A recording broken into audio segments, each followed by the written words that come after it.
راستے دے اندر ہی درد سر شروع ہو گیا نبی علیہ الصلوۃ والسلام دے سر پاک دے اندر پہل دی سو کدوں تانوں سمجھ آئے گی دساں دے نوٹ مولویاں تے نہیں کنجراں تے چھٹی دے اہل حدیث کا منہج ہی نہیں، معیار ہی نہیں، شان ہی نہیں۔ کب سدھریں گے ہم، کب سمجھیں گے ہم، کون سمجھائے گا ہمیں؟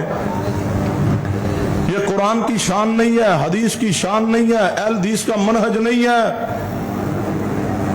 یہ بیلے اور یہ پیسے پھینکنا اور آنا اور یہ پھینک کے جانا، یہ 10 کے نوٹ ہوں یا 100 کے ہوں یا 1000 کے ہوں یا 5000 کے ہوں، 5000 کے 20 نوٹ بھی آ جائیں، ہم منہج اہل حدیث پہ ہزاروں کیا کروڑوں نوٹ قربان کر دیں۔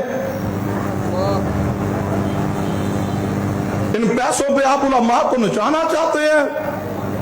کنجر ناچتے ہیں پیسوں کی بیلوں پہ، کنجریاں ناچتی ان پہ پیسے پھینکے جاتے ہیں۔ تم نے یہی کام علماء پہ شروع کر دیا۔ بتاؤ میں تمہیں اہل حدیث کہوں یا کیا کہوں؟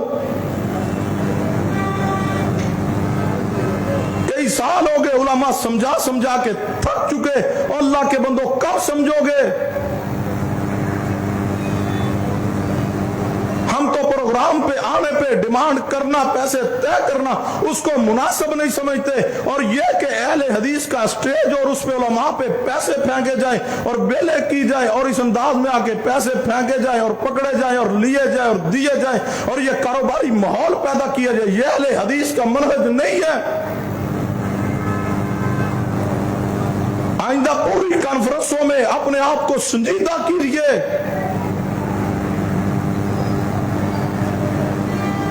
کبھی عالم بیان کر رہا ہے، قرآن پڑھا جا رہا ہے، حدیث پڑھی جا رہی ہے، جو عالم آتا ہے وہ قابل احترام ہے، اس کی آمد پہ ہم نہیں اس پہلے کا احترام نہیں کرتے۔ قرآن پڑھا جا رہا ہے، کوئی احترام نہیں، حدیث پڑھی جا رہی، کوئی احترام نہیں، ہم بس نعرے بازی شروع کر دیتے ہیں۔ اس کا بیان کٹ رہا ہے کٹے، قرآن کی آیت درمیان میں چھوڑنی پڑ جائے چھوڑی جائے، لیکن ہمارے نعرے نہ رکے۔ یہ منہج اہل حدیث ہے؟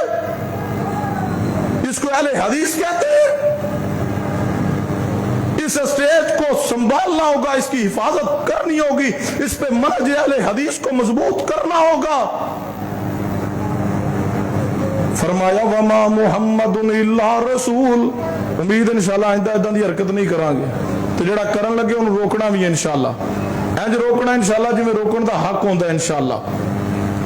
سنیے نبی رحمت جناب محمد صلی اللہ علیہ وآلہ وسلم، نبی علیہ السلام جنازہ پڑھا کے 29 سفر میں واپس تشریف لے آ رہے ہیں۔